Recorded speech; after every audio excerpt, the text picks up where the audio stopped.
बाण नहीं चलाता नाना श्री। अच्छा, तो युद्ध करो या समर्पण करो।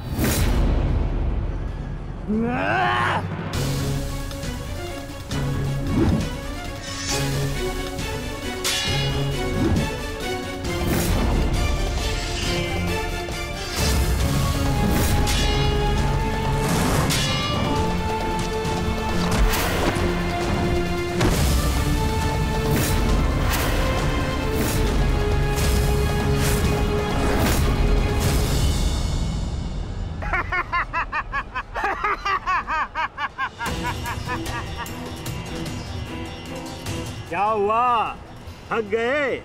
अरे ये उस मूर्ख विराट पुत्र उत्तर की संगति का प्रभाव है। ये उसे भी यही लग रहा था कि मेरे समक्ष वो कुछ कर दिखाएगा, और मूर्ख मृत्यु को प्राप्त हो गया।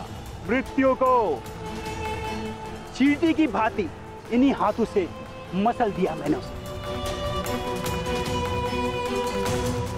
पीछे हट जाओ अभिमन्यु, अन्यथा उत्तर से कहीं पीड़ादायक मृत्यु मिलेगी। मृत्यु। तो ये समझिए कि आज उत्तर का प्रतिशोध पूर्ण होगा।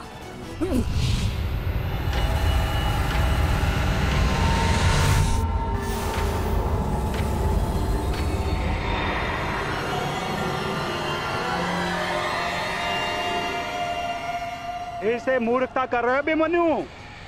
मेरी शक्तियों के बारे में ज्ञात नहीं है। शत्रु का क्रोध मुझे और बलशाली बनाता है। बलशाली।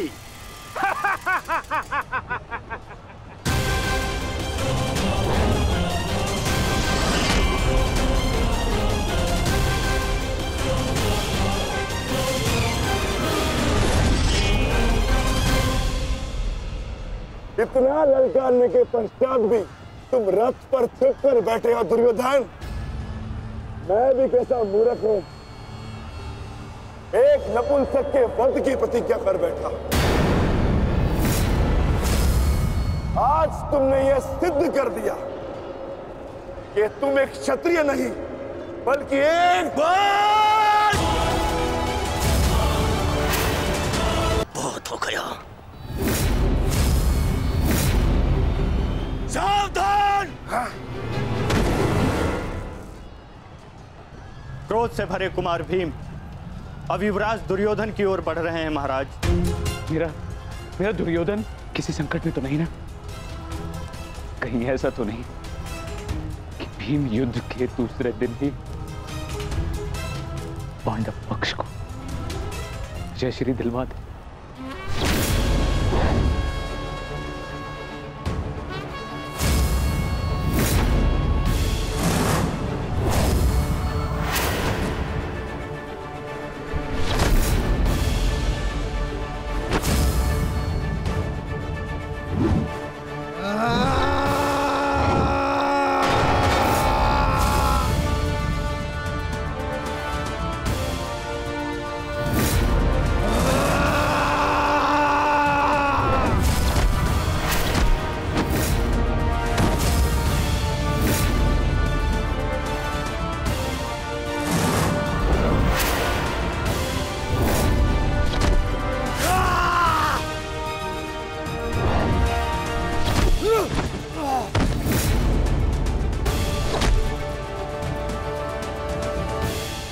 दुर्योधन मारो!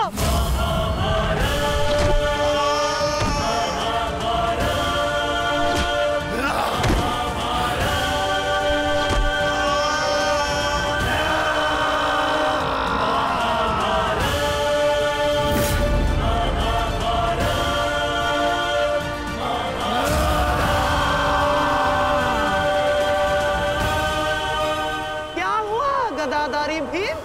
अब दिखाओ तुम्हारा पौरुषत्व। या कहो तो हस्तिनापुर की स्त्रियों से आभूषण लाके तुम्हें पहना दूं? क्या हुआ? युद्ध बातों से नहीं, बल से जीता जाता है। यदि इस जैसे शरीर में जरा सा भी साहस बचा है, क्रोध और प्रहार कर मुझ पर। अरे ये क्या पहचानेगा अपनी शक्ति को? इसे कैसे मैंने वस्त्र और आभूषण रहित करके उन दासों के मत पर बिठा दिया था मैंने।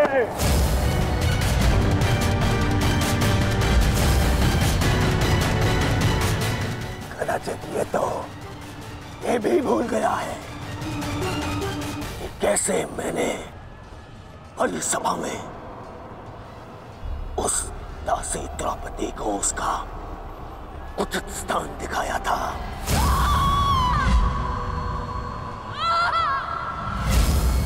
आओ दासी द्रौपदी, आकर मेरी गंगा में बैठो।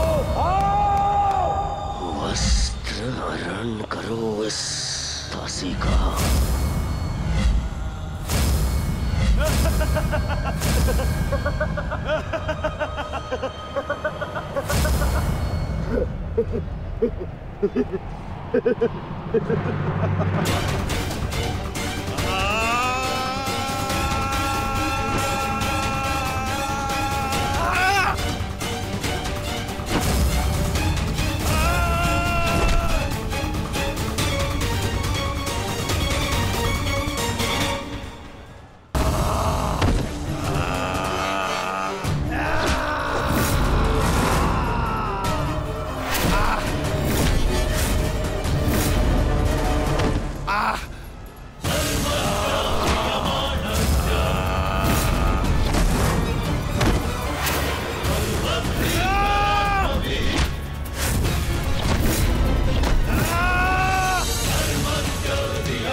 पुत्र, दुर्योधन की रक्षा कीजिए गंगा पुत्र। महामहिम, ये क्या कर रहे हैं आप? अपने वचन को पूर्ण कीजिए। आज यदि आपने भीम का वध नहीं किया तो हस्तिनापुर का युवराज घर नहीं लौटेगा। महामहिम। भीम, रुक जाओ, दूर हो जाओ दुर्योधन से, अन्यथा मुझे तुम्हारा वध करना होगा।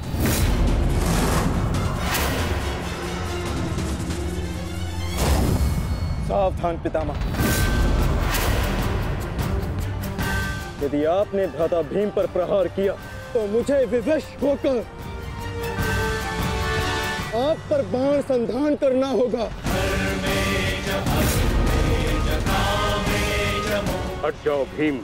क्षमा चाहता हूं पितामह, आप अपना वचन पूर्ण कर रहे हैं तो मुझे भी अपनी प्रतिज्ञा का मान रखना है। आज मैं इस दुर्योधन का वध तो करके ही रहूंगा, चाहे इसके लिए मुझे स्वयं के प्राण क्यों न गंवाने पड़े।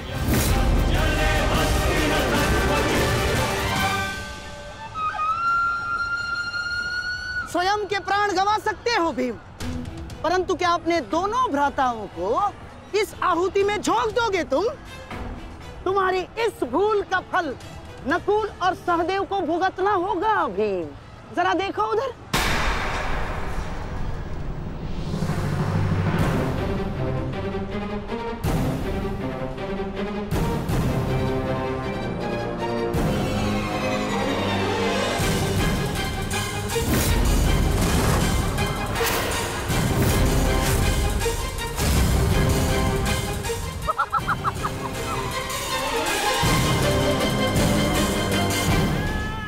पिताश्री,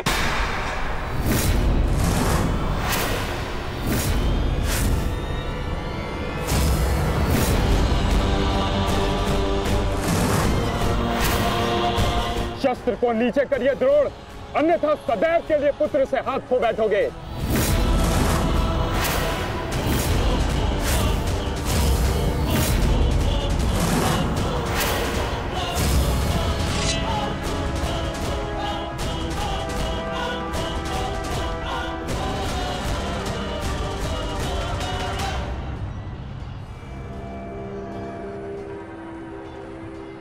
दुर्योधन, तेरा अंत आ गया है।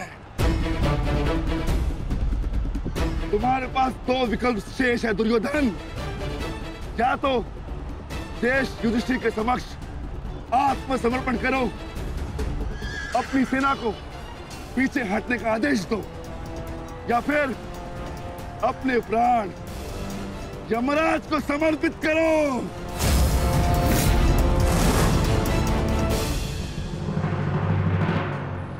मारो भीम, मारो, शीघ्रता करो भीम। इतनी भी क्या शीघ्रता है राजकुमार युधिष्ठिर?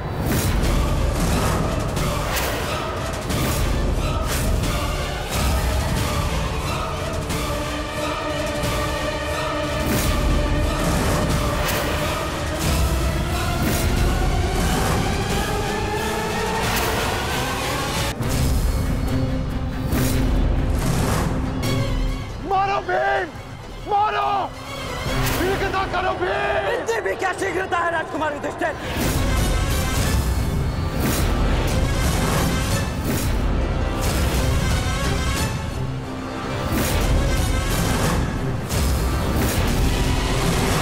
पीछे हट जाइए विकोदर भीम, अन्यथा मूल्य अपने ज्येष्ठा के प्राण देकर चुकाने होंगे। नहीं भीम, नहीं, मेरी चिंता मत करो, अपना वचन पूर्ण करो। ऐसा अवसर दोबारा नहीं मिलेगा अनुज। वध करो इस दुर्योधन का, पांचाली के अपमान का प्रतिशोध लो भीम। मारो इस दुर्योधन को। एक बार पुनः सोच लीजिए, अवसर दोबारा मिल सकता है, परंतु ज्येष्ठ के प्राण दोबारा नहीं लौटेंगे। मारो भीम, मारो।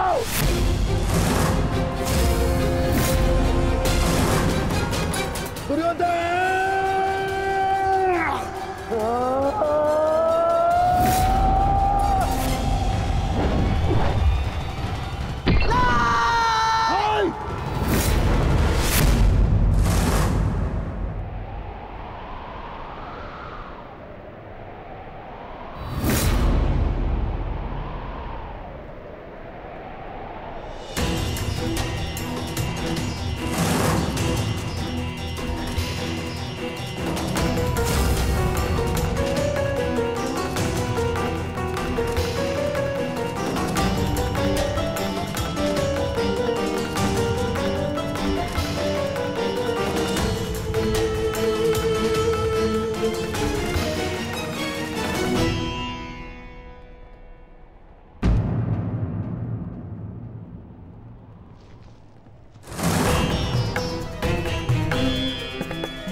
जाओ, जाके सबकी सहायता करो, जाओ।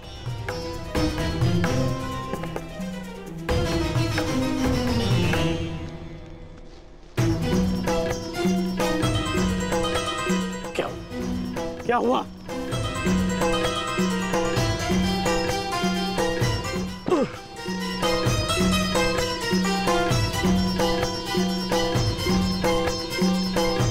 क्या हुआ मित्र? आज हम ये युद्ध हारने ही वाले थे मित्र। उस भीम ने मेरा वध कर ही दिया था, परंतु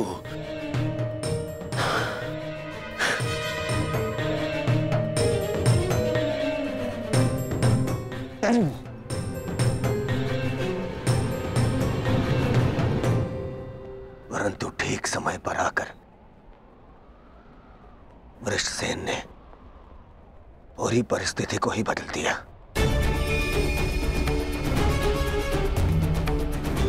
वीर वृषसेन ने आज न केवल मेरे प्राणों की रक्षा की,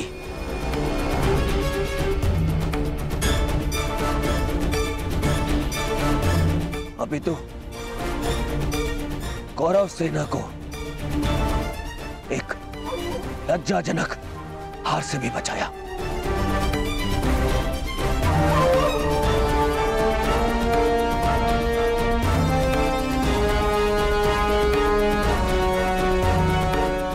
मैं गर्वित हूं तुम्हें अपनी सेना में पाकर पुत्र, गर्वित हूं मैं।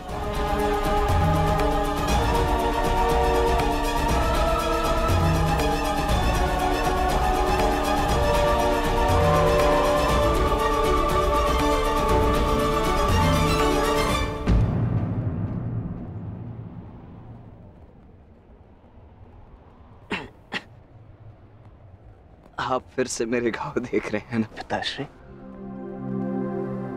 और मैं फिर से यही कहूंगा, चिंता मत कीजिए। आज का युद्ध समाप्त हुआ और युद्ध भूमि में जो कुछ भी हुआ उसे भुला देना ही श्रेयस्कर है। अपितु उन बाधाओं को समझने का प्रयास करना चाहिए जो हमें विजयश्री बनने या प्राप्त करने से रोक रही है।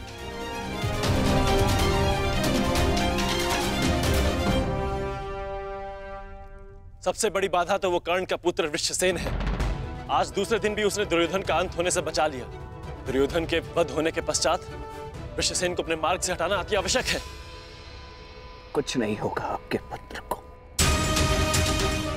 और आपका पुत्र आपके मित्र को भी कुछ नहीं होने देगा।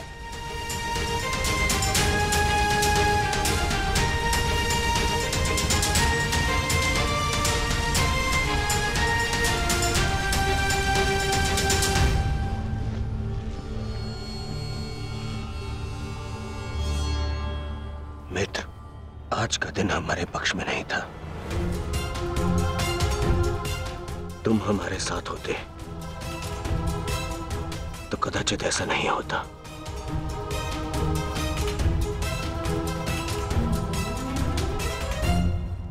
आज युद्ध भूमि में कौरव केवल धर्मराज युधिष्ठिर का वध करने का प्रयत्न करते रहे, और कल हम दुर्योधन को अपना लक्ष्य बनाएंगे।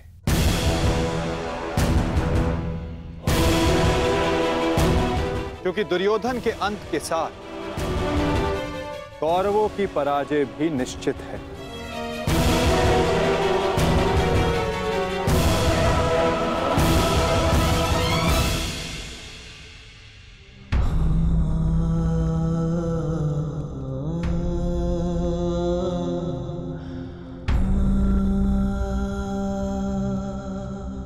पुत्र,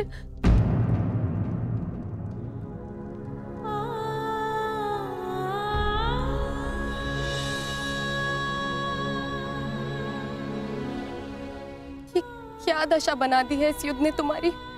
अरे माता, आप कब आई? माता हूं।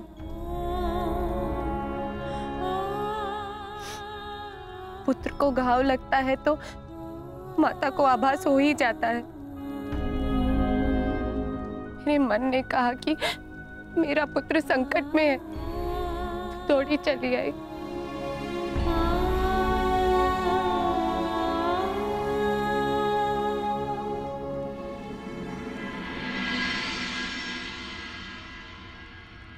परंतु आप भी तो इसके पिता हैं। क्या अपने पुत्र की इस दशा को देखकर तनिक भी दया नहीं आती? अपने पुत्र के जीवन के लिए आपको कोई मोह नहीं? मैंने निश्चित कर लिया है, तुम कल युद्ध में नहीं जाओगे।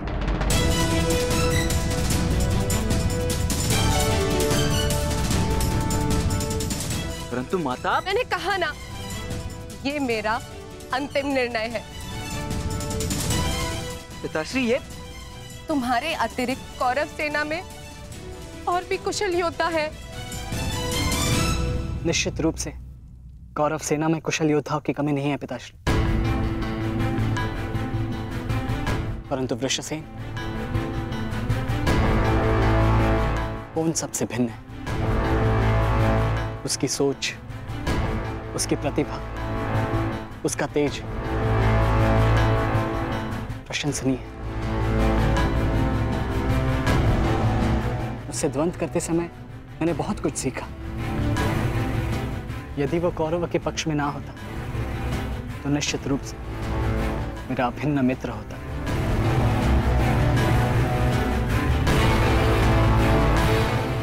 परंतु समझ में नहीं आता कि उसमें इतना तेज आया कहां से। कुछ जन्म से, कुछ कर्म से। वो अंगराज कर्ण का पुत्र है, जिसके मन में मृत्यु का भय नहीं, अपने कर्तव्य की ओर पूर्ण आत्मसमर्पण है। उस पर तेज स्वतः ही आ जाता है अभिमन्यु।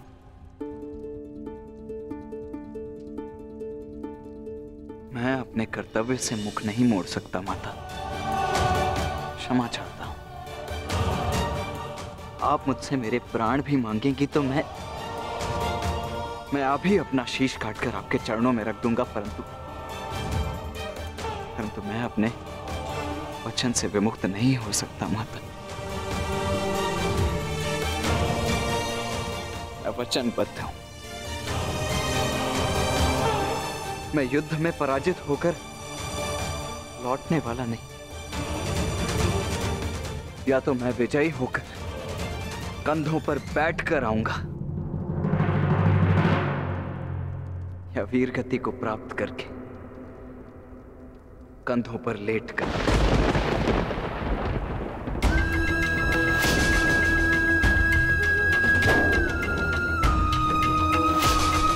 ये आपका पुत्र क्या बोल रहा है?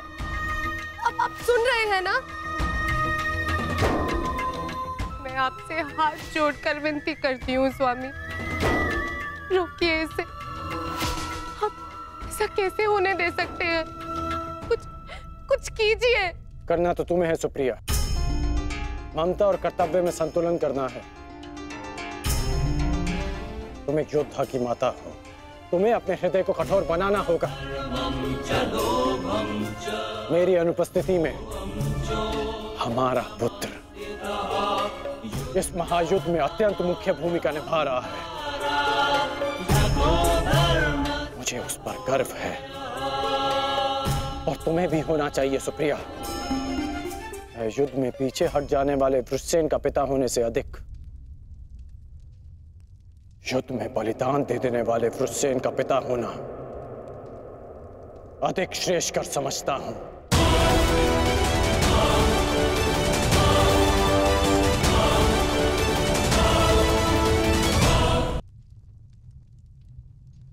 और तुम्हें भी समझना चाहिए सुप्रिया, तुम उसकी माता हो, उसकी शक्ति बनो, उसकी दुर्बलता नहीं। हर मनुष्य अपना लक्ष्य चुनता है, और मैंने और वृषसेन ने भी अपना लक्ष्य चुन लिया है। हमारा लक्ष्य ये महायुद्ध है, और युद्ध बलिदान मांगता है। यदि वो बलिदान मेरा या मेरे पुत्र का होगा, तो हमसे अधिक भाग्यशाली और कोई नहीं होगा सुप्रिया। परंतु मैं इसकी माता हूं। हर कोई जो इस युद्ध में है, उसकी भी माता है। वो भी किसी का भाई, बेटा, पिता या पति है। यदि हर माता तुम्हारी भांति विलाप करने लग जाए, तो इस युद्ध में योद्धा रिक्त हो जाएंगे। जब युद्ध क्षेत्र में मृत्यु समक्ष खड़ी होती है, तो योद्धा पुकारता है, हे मृत्यु, तैयार यदि तू आने को, प्रसन्न मुख आ, द्वार खुला है, तेरा स्वागत, प्रसन्न मुख आ।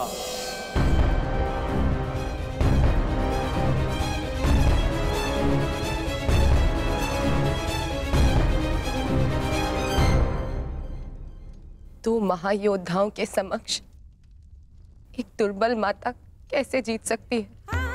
यदि आपने निर्णय ले ही लिया है तो ठीक है, किंतु एक बात स्मरण रखना, यदि मेरे पुत्र को कुछ भी हुआ तो उसके उत्तरदायी आप होंगे, और इसके लिए मैं आपको कभी क्षमा नहीं करूंगी।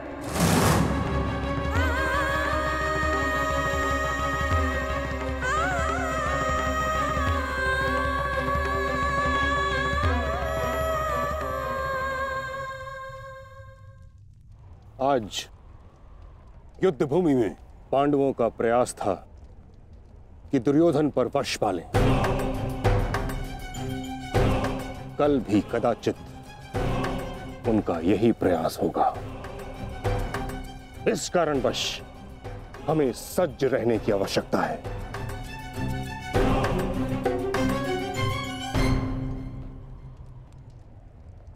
कल हम गरुड़ व्यूह की रचना करेंगे और इस व्यूह का नेतृत्व स्वयं मैं करूंगा। गरुड़ की आंख के स्थान पर मेरा रथ होगा। उसके एक पंख पर गुरुद्रोण आप और दूसरे पंख पर अश्वत्थामा, मध्य में मद्रराज शैल्य और युवराज दुर्योधन अंतिम रेखा पे रहेंगे। कुशल योद्धाओं का दल उनका सुरक्षा चक्र बनकर रहेगा और किसी भी मूल्य पर यह सुरक्षा पंक्ति टूटनी नहीं चाहिए। ये लीजिए, ये नई रणनीति लाए। पितामह, आपकी अब तक कोई भी रणनीति सफल तो हुई नहीं है। ऐसा ना हो कि आपकी ये रणनीति भी असफल रहे।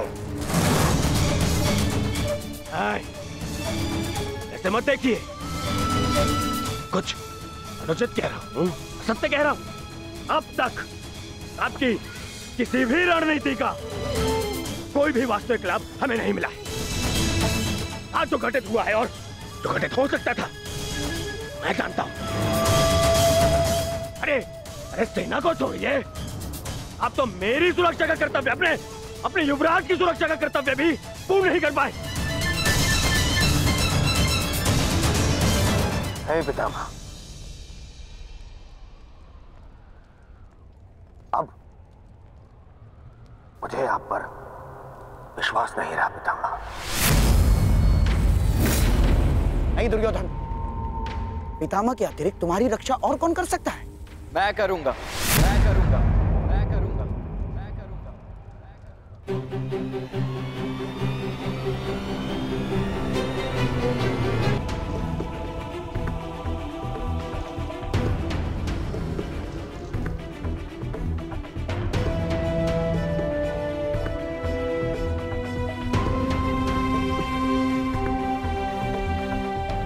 मैं मानता हूं मैं महामहिम के समक्ष कुछ भी नहीं, और मैं हृदय से उनका सम्मान भी करता हूं।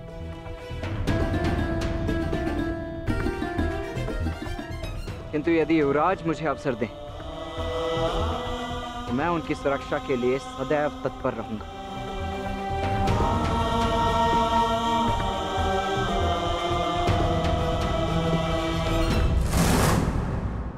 आपका क्या मत है वासुदेव?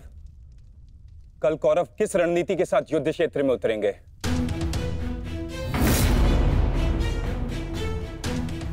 उनकी व्यू रचना क्या होगी? व्यू रचना चाहे जो भी हो, किंतु आज जो रणभूमि में हुआ उसके पश्चात यह निश्चित है कि दुर्योधन की रक्षा हेतु वे उसे सेना की अंतिम रेखा में ही रखेंगे, क्योंकि वो जानते हैं कि दुर्योधन ही हमारा लक्ष्य है।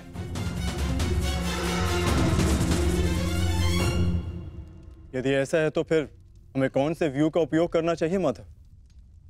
अर्धचंद्र व्यू पार्थ।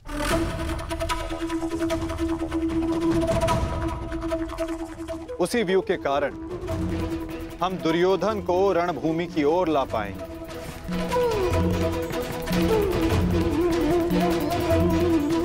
और यदि दुर्योधन व्यू से बाहर नहीं आया तो ये उसकी दुर्बलता समझी जाएगी और मानसिक पराजय भी।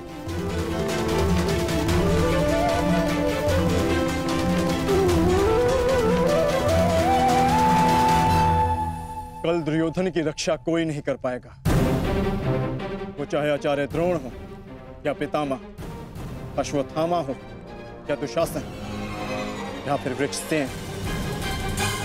कल जो भी योद्धा मेरे और दुर्योधन के मध्य आएगा वो या तो रणभूमि छोड़ेगा या फिर ये संसार। मेरे पिताश्री आप पर पूर्ण विश्वास करते हैं युवराज, और मैं अपने पिताश्री की ओर से आपको यह वचन देता हूं कि जब तक मेरे शरीर में अंतिम श्वास रहेगी तब तक मैं युद्ध भूमि में आपकी सुरक्षा के लिए प्रस्तुत रहूंगा।